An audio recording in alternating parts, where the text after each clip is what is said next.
Pride and Prejudice. What if the two people who despised each other were falling in love by letter, without knowing it? A retelling of Jane Austen's Pride and Prejudice. Chapter 1. The Assembly and the First Letter. It is a truth universally acknowledged that a man who insults a woman within her hearing has made an enemy who will remember every syllable. And Elizabeth Bennet, standing at the edge of the Meryton assembly with her cheeks warm and her wit fully armed, intended to remember these particular syllables for the rest of her natural life.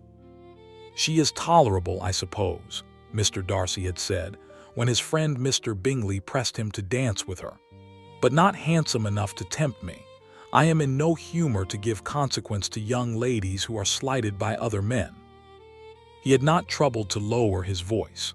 That was the part Elizabeth found unforgivable, not the opinion itself, which she could have laughed off, but the sheer high-handed indifference to whether she heard it, as though her feelings were a matter of no more consequence than the weather in a country he did not intend to revisit.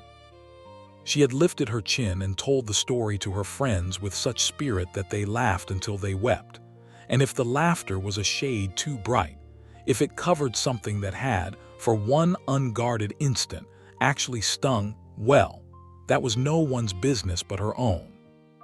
Mr. Fitzwilliam Darcy of Pemberley, 10,000 a year, a face and a fortune that had turned every head in the room upon his entrance, was a proud, disagreeable, insufferable man, and Elizabeth Bennet was very glad indeed that she would never be required to think of him again.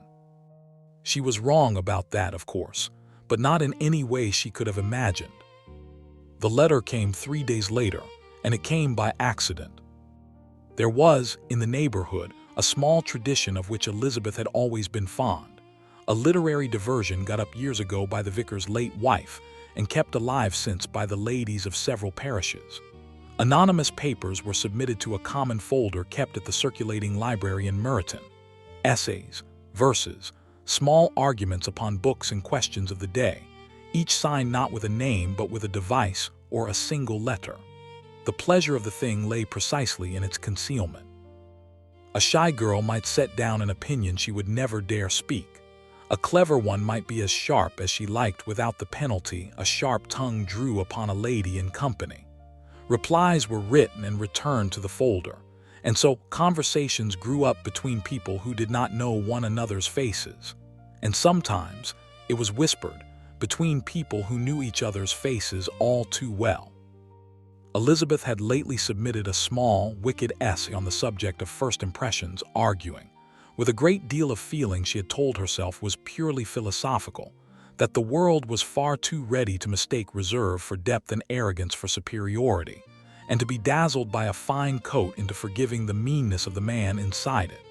She had signed it, as she always did, with a single letter, L. The reply she drew from the folder that afternoon was signed D, and it was not what she expected. "Madam or Sir," it began, for the writer could not know her, "your essay wounds where it means to, which I take to be its purpose, and I will not pretend it left me comfortable. You argue that reserve is too often mistaken for depth. Permit me to argue the reverse, that ease is too often mistaken for goodness. There are men who can charm a room in an evening and have not one honest sentiment beneath the performance, and there are men who cannot say 3 words to a stranger without appearing to despise them, and who would nonetheless walk into fire for the 2 or 3 people they have troubled to know. The world rewards the first sort and punishes the second, and calls this discernment. I do not defend arrogance.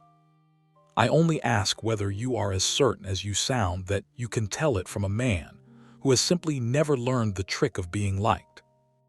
Elizabeth read it twice, standing in the dim little room with the folder in her hands, and found, to her considerable annoyance, that she could not immediately think how to answer it. Whoever D was, he was wrong. She was quite sure he was wrong, but he was wrong intelligently, which was a great deal more provoking than being wrong stupidly, and by the time she had walked home across the fields she had composed and discarded 4 separate replies, each sharper than the last, and had realized with something between irritation and delight that she was looking forward, more than she had looked forward to anything in weeks, to putting this stranger firmly in his place. She did not think of Mr. Darcy once on the walk home.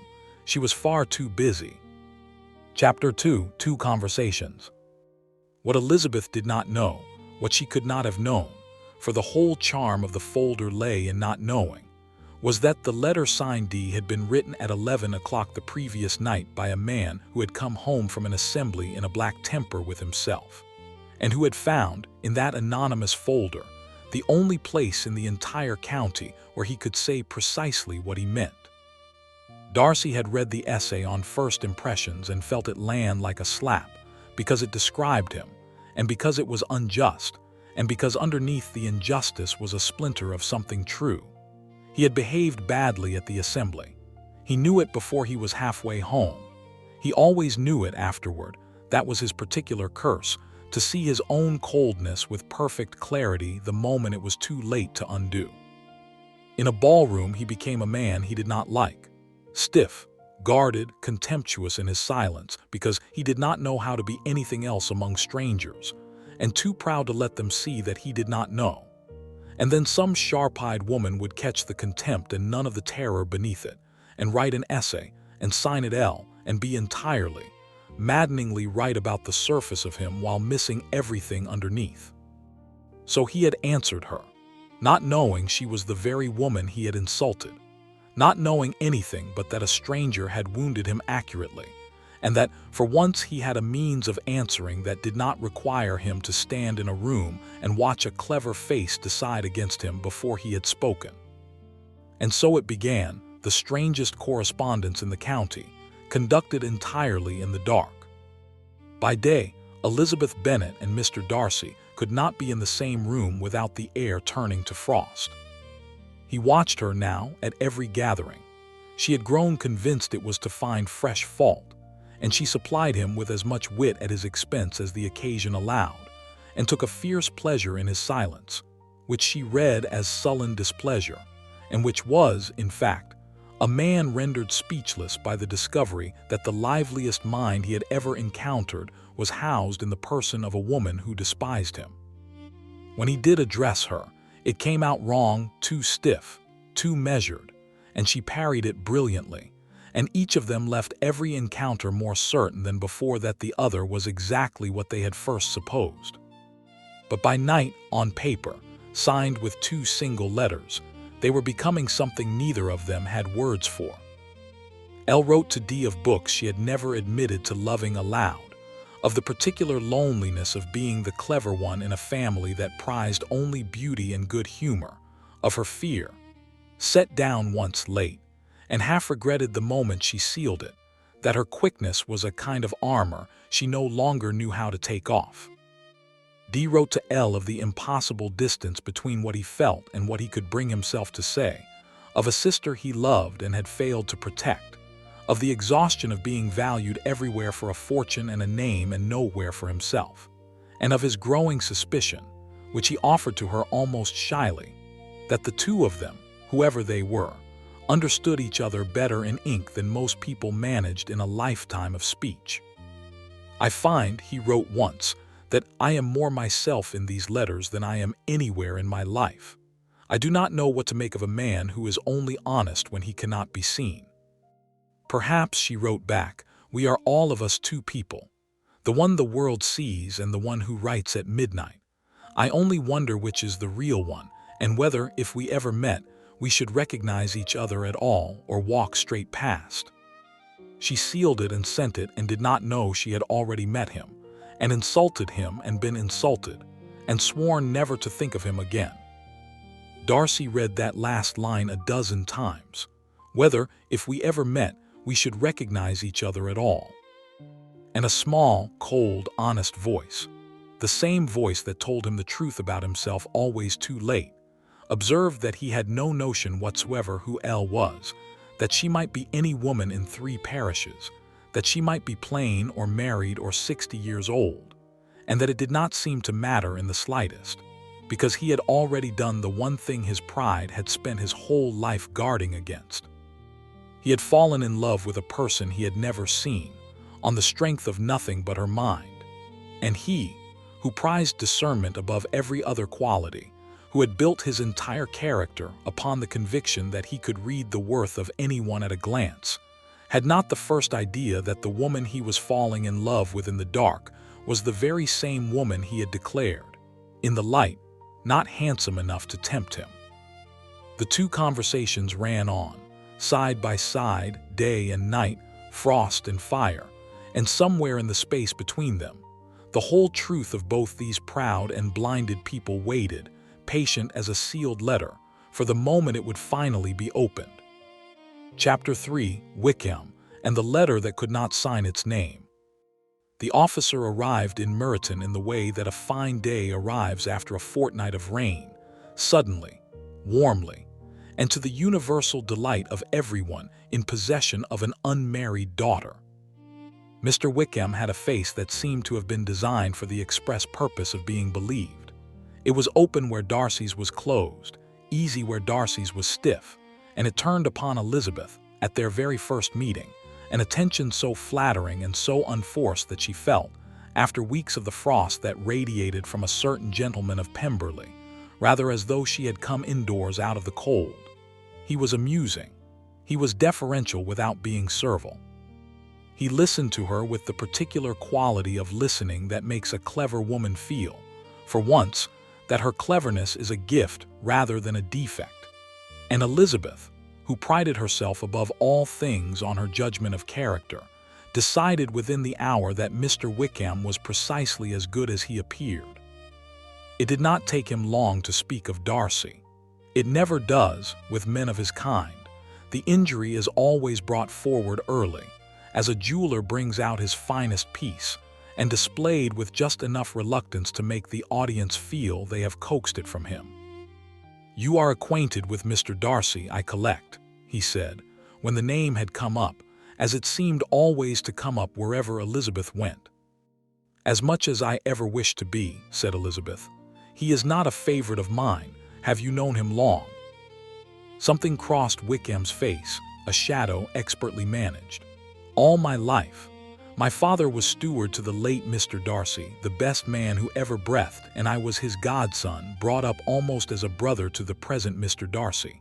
His father loved me. He intended a living for me, a comfortable situation in the church, promised, all but written.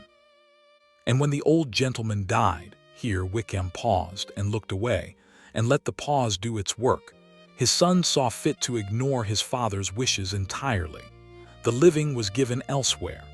I was left with nothing but my own way to make in the world, and the memory of a promise that a colder man chose to forget." Elizabeth's whole body warmed with the fine, clean heat of indignation. Here it was a proof, not merely that Darcy was proud, which she had known, but that his pride had teeth, that beneath the disdainful silence lay a genuine cruelty, a willingness to rob a childhood companion of his rightful bread merely because, why? Envy, Wickham suggested delicately.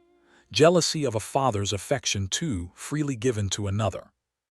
It was a portrait so complete, so satisfying, so perfectly confirming of everything she had felt from the first moment at the assembly, that Elizabeth accepted it whole without a single question, and was aware even in the accepting of a small warm glow of vindication. She had been right about him. She had seen it at once that first night. Her judgment was not to be deceived. She went home full of it. She told Jane, who counseled caution and was gently disbelieved. She told the folder. That was the thing she did now, without quite admitting to herself how large a place it had come to occupy in her days. Whatever she felt most, she wrote to Dee, and so that night by candlelight, she set down for her unknown correspondent the whole story of Mr. Wickham and Mr. Darcy. The promised living, the cold betrayal, the amiable young man cast out into the world, and she wrote it with all the fire of her conviction, and she asked Dee, who seemed to know something of everything, whether he did not agree that a man capable of such an action was the very worst kind of man precisely, because he wore the mask of respectability over it. "Tell me I am right," she wrote at the end, half in jest and half not. "You are the only person of sense I know who has never once flattered me, so tell me honestly, Is there any defense in the world for such a man? She sealed it and sent it, and she did not know what she had done. Darcy drew the letter from the folder 2 days later and read it standing up, and had to sit down before he had finished. It is one thing to be hated by a woman to your face. It is another thing entirely to open a letter from the one soul in the world who has understood you, the one person before whom you have laid yourself bare, night after night, with a completeness you have never managed with any living creature, and to find in her hand, in the very ink you have come to love, the entire poisonous history of the man who had done him the deepest private wrong of his life, related as gospel, believed without a flicker of doubt, and offered up as final proof of Darcy's own villainy. For Wickham's story was a lie, not a distortion, a lie, root and branch. The living had not been withheld. It had been offered, and Wickham had refused it, had demanded and been given £3,000 in its place, had squandered the money in a manner Darcy would not commit to paper even here, and had then come back, the money gone, to demand the living after all, and being refused it a second time had Darcy's hand tightened on the pen, had attempted something so much worse, against someone so much more precious to Darcy than any sum of money, that even now, years later, the memory of it could stop his breath, and he could tell her none of it. That was the exquisite cruelty of the position, and Darcy sat with it for a long time in the dark. To defend himself, he would have to identify himself. To identify himself, he would have to reveal that D, her midnight confidant, the man before whom she had unbolted every door of her guarded heart, was the same Mr. Darcy she had just described in a letter as the very worst kind of man. And what would that do? She would feel deceived. She would review every letter she had ever written him, every confession, every fear, every unguarded midnight truth, and burn with the shame of having given them to her enemy. She would never write to him again. He would lose the one thing in his life he had come to need, and he would lose it in the act of trying to save it. And worse, far worse, even if he did reveal himself, even if he told her the whole true history of Wickham, why on earth should she believe him? She had accepted Wickham's word in an hour. She had known Dee for months, and she despised Dee's face without knowing it was Dee's face. On what grounds would she take the word of Mr. Darcy, arrogant, insulting, proud Mr. Darcy, over the amiable officer whose smile made every woman in Meryton feel like the only one in the room? The truth, spoken in his own hated name, would sound exactly like the desperate slander of a guilty man. So he did the only thing he could. He wrote back as D, only as D, and he did not name Wickham, and he did not name himself, and he tried in the dark with both hands tied to save her from a mistake he could not explain. "You ask me," he wrote, "whether there is any defense for such a man. I cannot speak to the particular case, for I was not there and do not know the parties. But I will tell you a thing I have learned at some cost. The men who are most instantly believed are very often the men who have made a lifelong study of being believed. Charm is a skill, madam, like any other, and a man may practice it as a pickpocket practices his fingers, precisely because it opens the purse of your trust before your reason has time to close it. You wrote to me once that you feared your quickness was armor.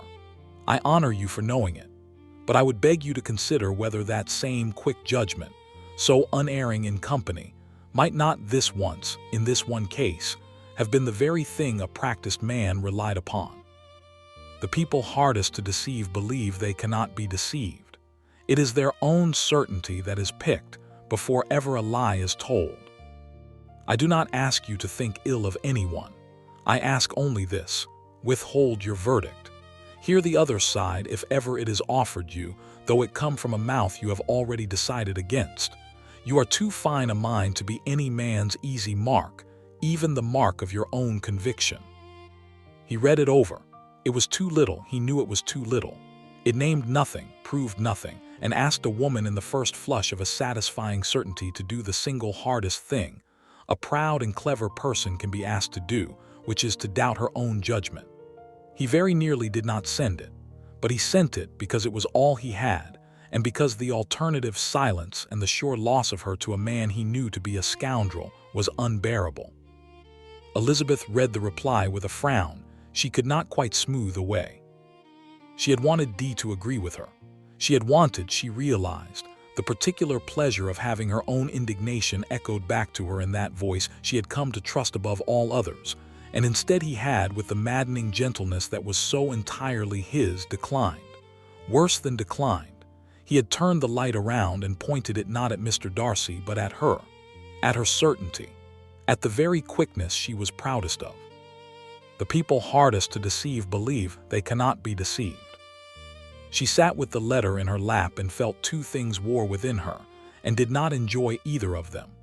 The first was irritation, for who was he, this faceless man, to caution her about her own judgment, the one faculty she had never once had reason to distrust?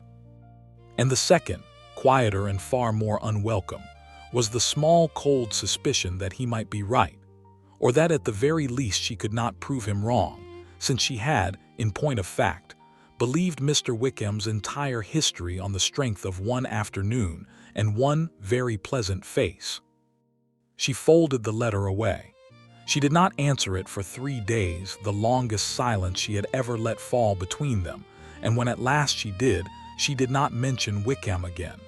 She told herself this was because the subject was closed. It was not closed. It had simply gone somewhere deeper to wait. And Dee's question went with it, lodged like a splinter beneath the skin of her certainty. What if the face you trust is the lie, and the truth is wearing the face you have already decided to hate?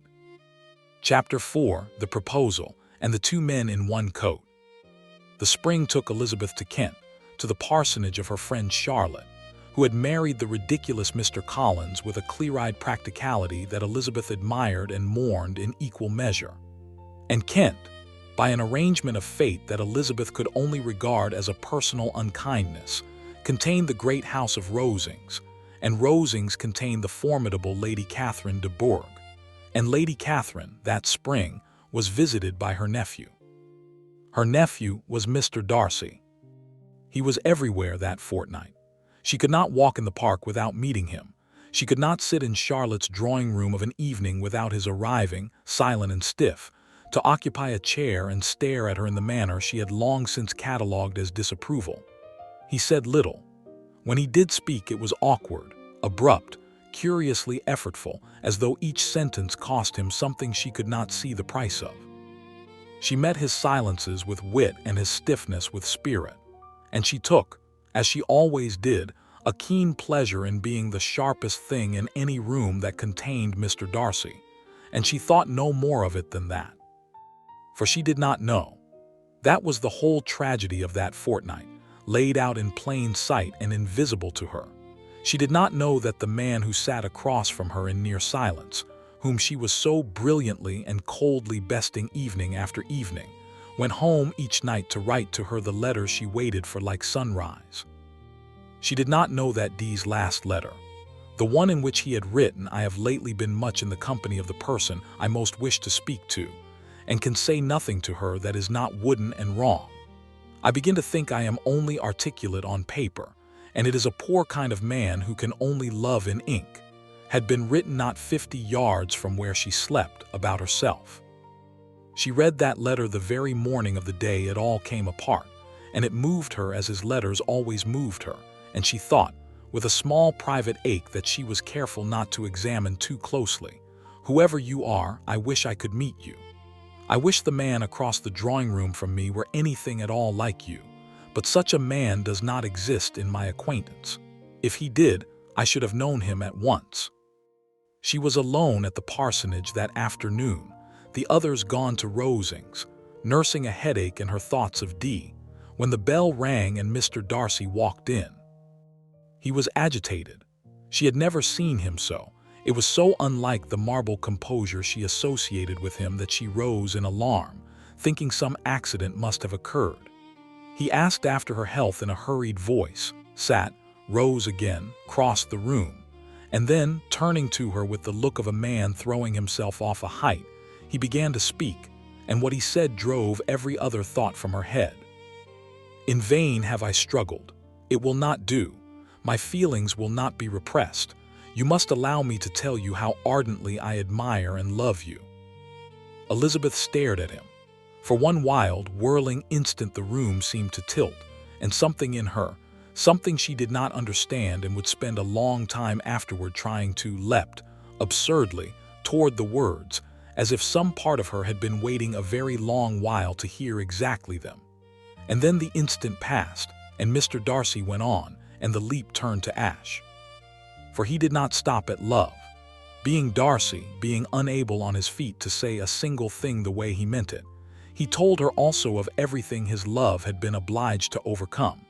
The inferiority of her connections, the want of consequence in her family, the degradation, the positive degradation, of his forming an attachment so far beneath the situation to which his birth entitled him. He laid his heart before her and could not help laying his pride beside it, and he seemed to believe. This was the most extraordinary part, that the one was a compliment to be measured against the other, that she must weigh his devotion against her own unworthiness and be grateful the scale had tipped it all. By the time he finished, all Elizabeth's astonished, treacherous softness had hardened into a cold and perfect anger. "In such cases as this," she said, and she was proud that her voice did not shake, "it is the established mode to express a sense of obligation for the sentiments avowed, however unequally they may be returned. I feel no such obligation. I have never desired your good opinion, and you have certainly bestowed it most unwillingly." She saw the blow land. She did not care, or told herself she did not. She went on. She spoke of Jane, whom she now knew from Colonel Fitzwilliam's careless talk that Darcy had deliberately separated from Mr. Bingley, had reached into her dearest sister's happiness and coldly dismantled it. And she spoke of Wickham, oh, she spoke of Wickham, all the old indignation rushing back, all of it, forgetting entirely and utterly the caution a faceless man had begged her to keep, the splinter of doubt shaken loose and cast aside in the heat of the moment. She accused him of ruining, from mere pride and disdain, the fortunes of a man who had every claim on his kindness. And Darcy stood and took it, white to the lips, and when she had done he said only, in a voice terribly quiet, "You have said quite enough, madam. I perfectly comprehend your feelings and have now only to be ashamed of what my own have been. Forgive me for having taken up so much of your time, and accept my best wishes for your health and happiness." And he was gone. Elizabeth sat down where she stood and shook and did not know herself. She had refused 10,000 a year and the finest estate in the county, and she felt not one particle of regret for the refusal. The man was proud, was cruel, had wounded her sister and slandered her acquaintance, and insulted her family in the very act of professing his love. She had been entirely right to refuse him. She was sure of it. And yet beneath the certainty, some small, unquiet thing turned over and would not settle because, for one instant, at the very first word, before his pride had ruined it, she had felt something in her leap toward him that she could not account for and had no name for, and did not wish to think about at all. She did not connect it to anything. How could she? The man who had just proposed to her was Mr. Darcy, whom she despised, and the man she loved existed only in ink, signed with a single letter, safely faceless, safely far away. There was no possible line between the two. She was quite certain there was no line between the two.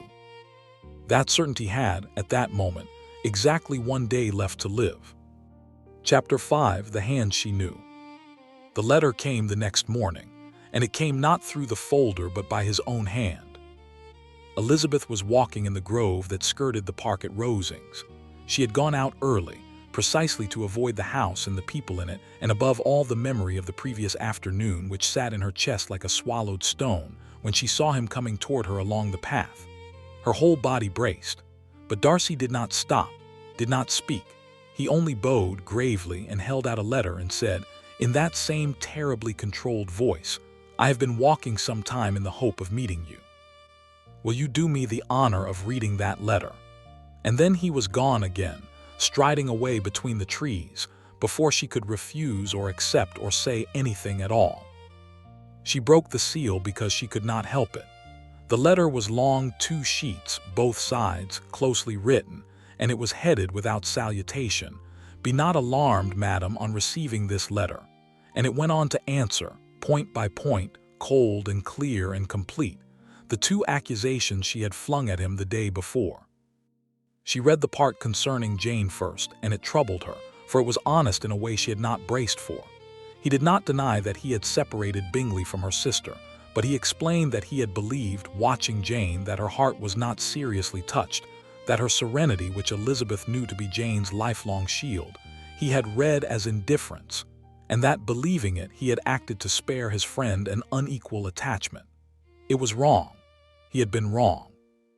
But it was the wrongness of a man mistaken, not a man cruel, and Elizabeth, who had watched Jane hide her breaking heart behind that very serenity, could not, in fairness, pretend the mistake was impossible to make. And then she came to Wickham, and the ground opened. He told it all. The living offered and refused, the £3,000 taken in its place, the money gone, the second demand, and then set down in a hand that grew, she thought, less steady here, though it never lost its restraint, the thing beneath all the rest. That Wickham had, the summer before last, attempted to persuade Darcy's own sister, then 15 years old and worth £30,000, into an elopement for her fortune, and for the revenge of it, and Georgiana, who loved her brother above all the world, had confessed the scheme to him a day before it was to be carried out, and been saved by the barest margin from a ruin she was far too young to have understood. "I will only add," Darcy wrote, "that for the truth of every particular I can appeal to the testimony of Colonel Fitzwilliam, who, as my cousin and joint guardian of my sister, is acquainted with the whole. If your abhorrence of me makes my assertions valueless, you cannot be prevented by the same cause from confiding in my cousin."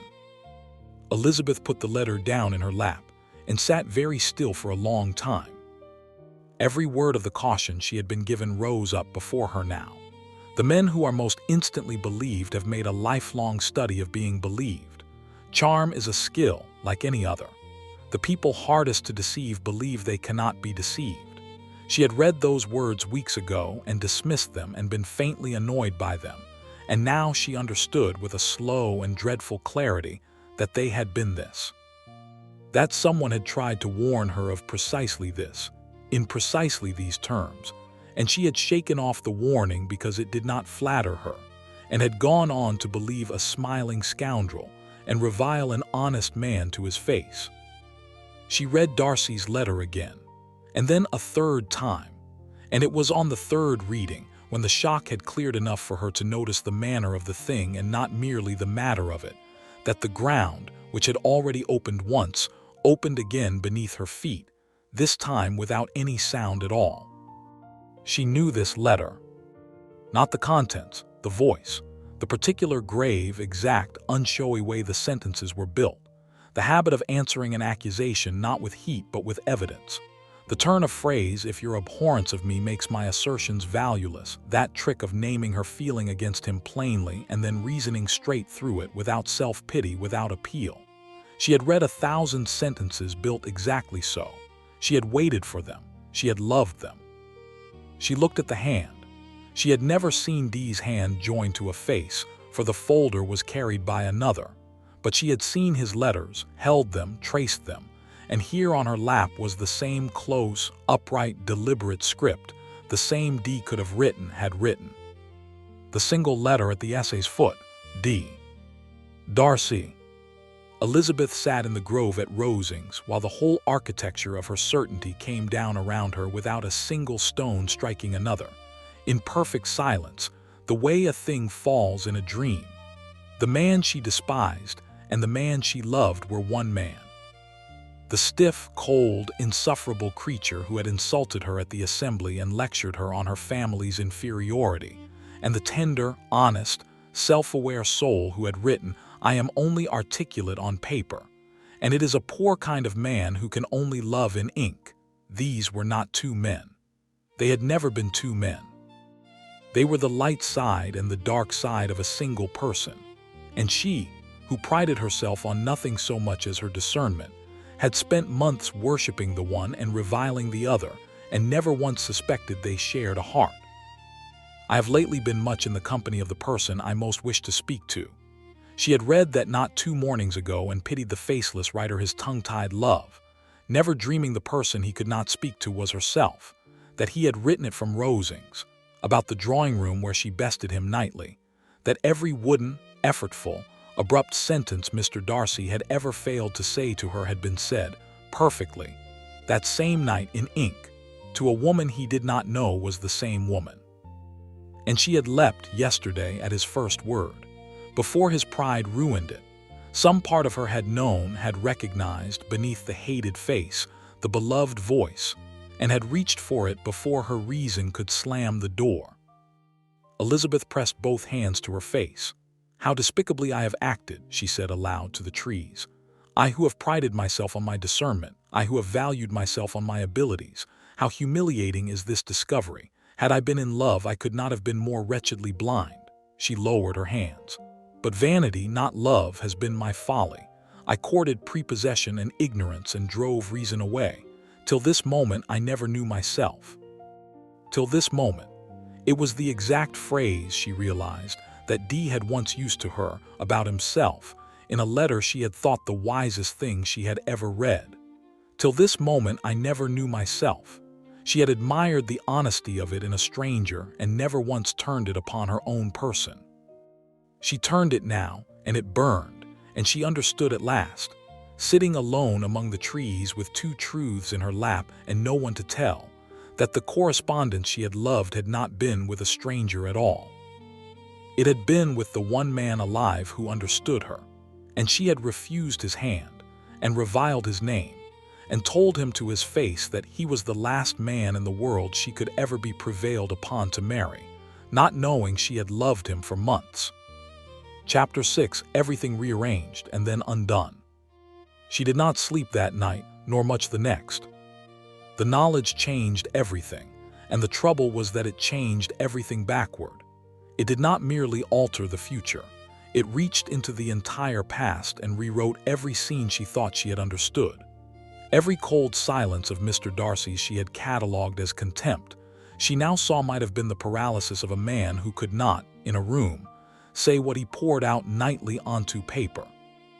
Every stiff, wrong-footed sentence he had ever addressed to her, she now heard doubled, laid over the tender, fluent voice of the letters, and the distance between the two, the sheer wretched distance between what he felt and what he could make his mouth do, struck her now not as coldness, but as a kind of suffering she had never troubled to imagine, because she had been too busy being clever at his expense to look.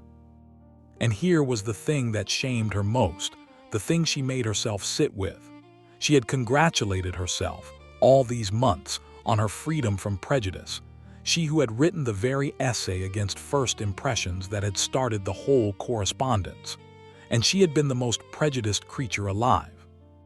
She had decided, in one insulted instant at one assembly, exactly who Mr. Darcy was, and had spent every day since gathering evidence for the verdict and discarding, unexamined, everything that did not fit, until a smiling liar had only to confirm her existing judgment to be believed absolutely, and an honest man had only to wear the face she had already condemned to be disbelieved absolutely, even when he told the plain truth.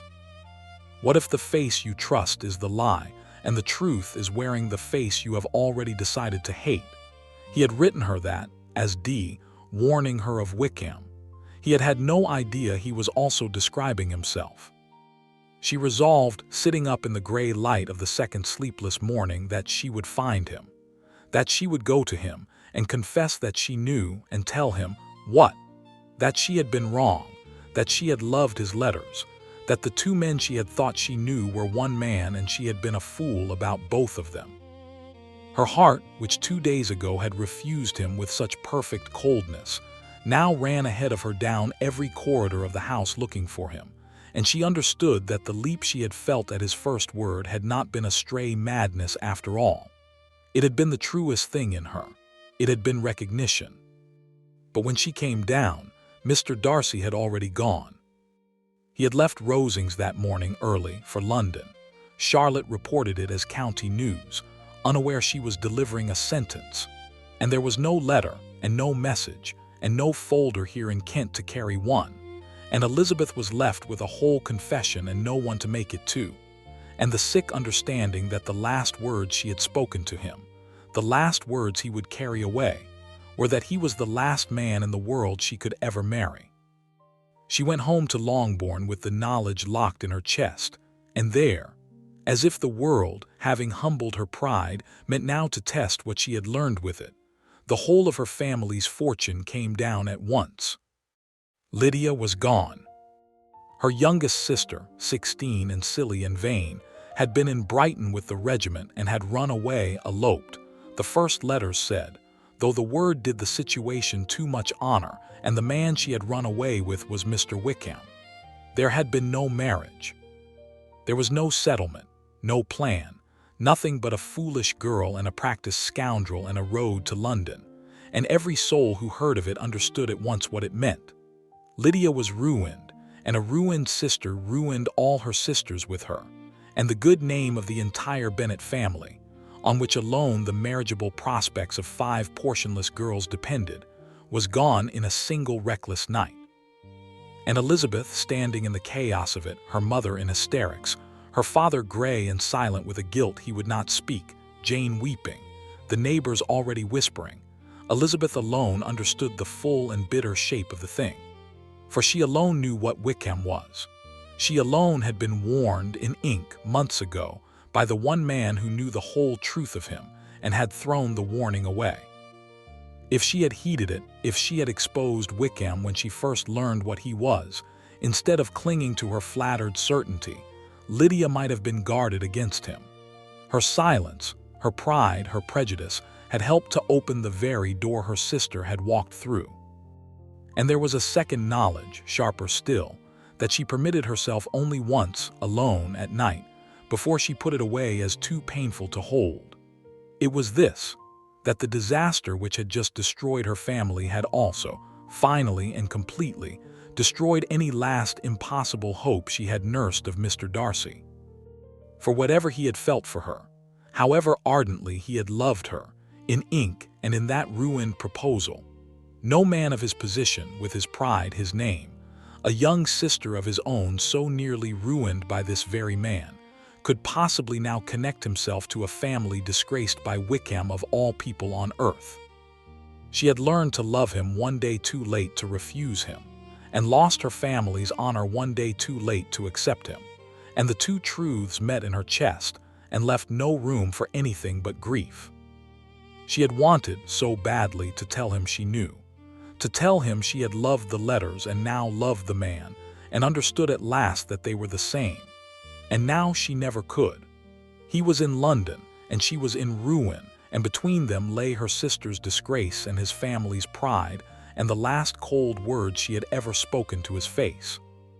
She did not know, she could not have known, for it was done in complete secrecy, and he had sworn every party to silence precisely so that she should never know, that Mr. Darcy was, at that very moment in the worst parts of London, hunting Wickham through the places such men hide, with his own money in his own hands, to buy back the honor of the family of the woman who had told him he was the last man on earth she could ever marry. He was not doing it to be thanked. He had made certain he could never be thanked. He was doing it because he loved her still, exactly as he had written that he loved her completely and quietly, and without any need to be seen doing it. He was, at last, the same man on the street of London that he had always been in ink. He had simply stopped needing her, or anyone to know it. Chapter 7. The Two Made One. Lydia was married. The news came in the ordinary way of such things, a letter, an announcement, the machinery of respectability grinding back into motion around a scandal it had agreed for a price to forget. Wickham was to have a commission in the north. There had been a settlement. The debts were paid. The girl was, by the narrowest and most expensive of margins, made honest.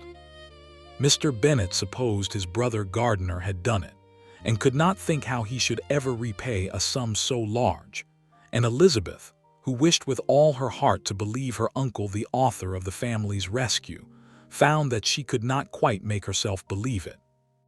She learned the truth by accident, as she had learned every important thing in this whole affair sideways through a carelessness from a mouth that did not know what it was revealing.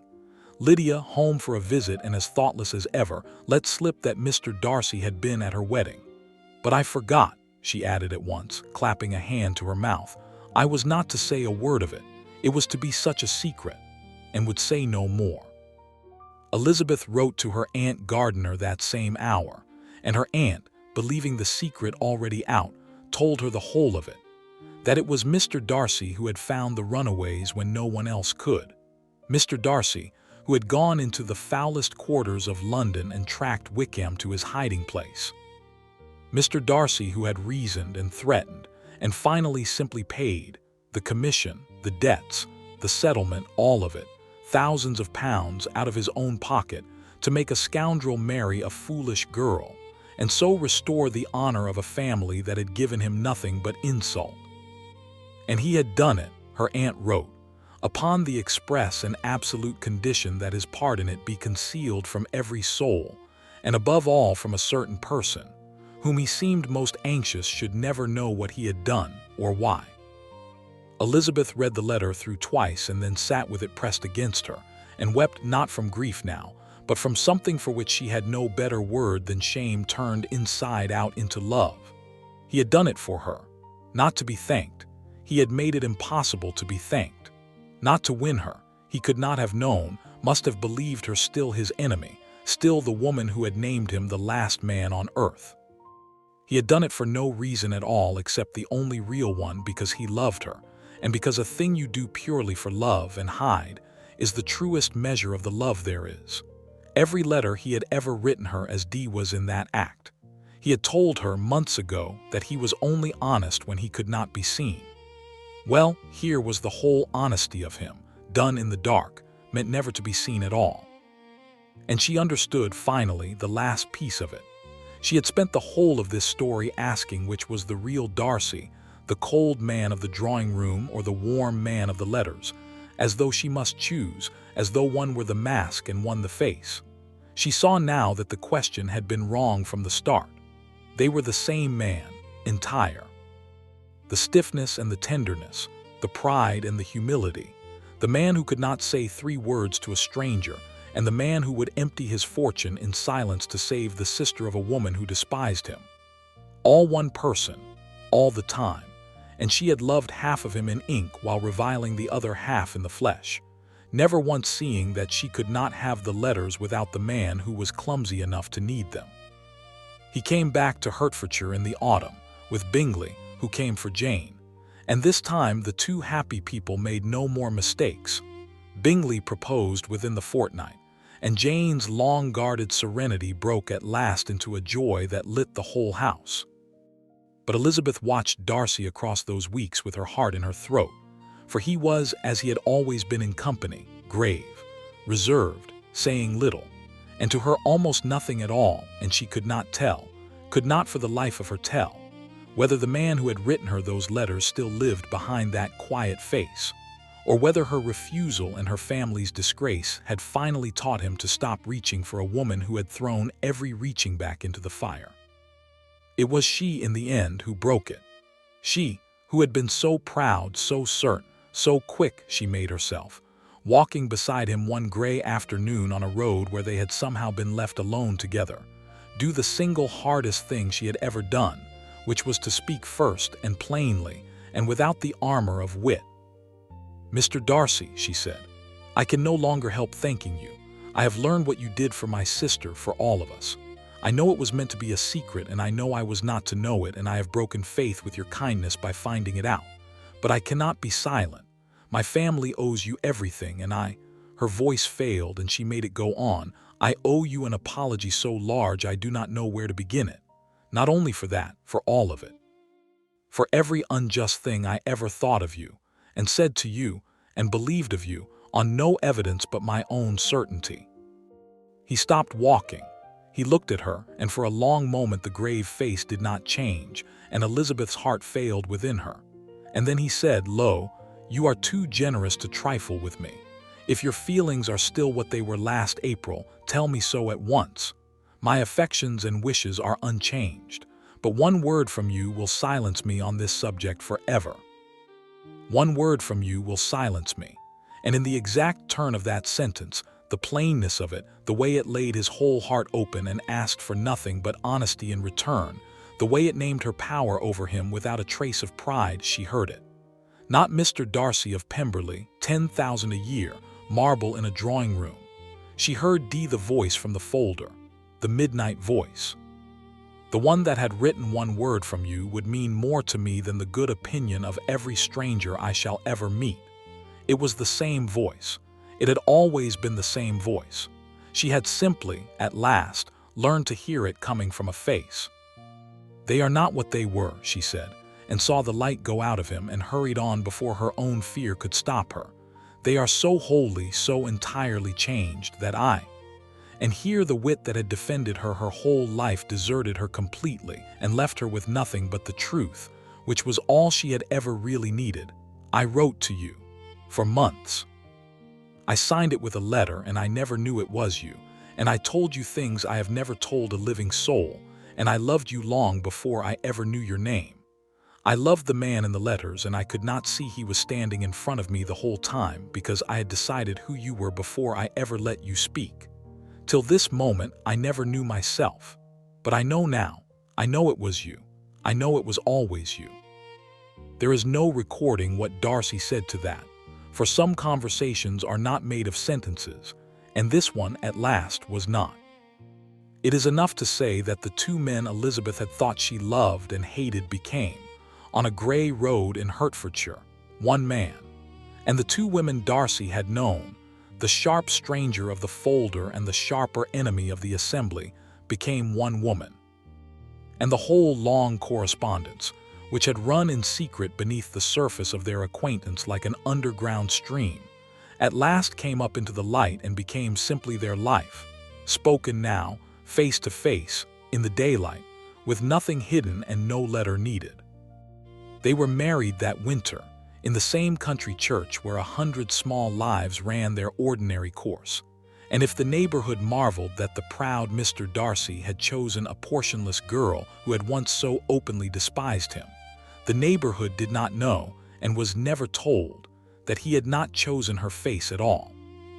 He had chosen her mind in the dark before he knew her name, and she had chosen his the same way, and they had each spent months learning the hardest lesson either of them would ever learn, that the person you love and the person you have already decided about are so very often, and so very tragically, and so very redeemably the same. Long after, in the library at Pemberley, Elizabeth found among his papers a worn folder of letters signed with a single L, kept and ordered and read. She could tell, many times over. She had kept his, signed D, in a drawer of her own.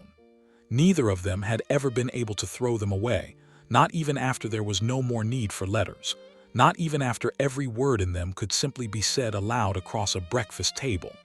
They kept them because they were the proof of the thing.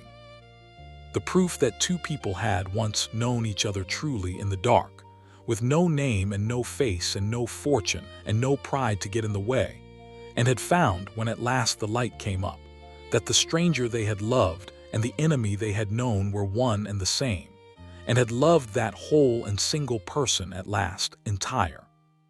The end.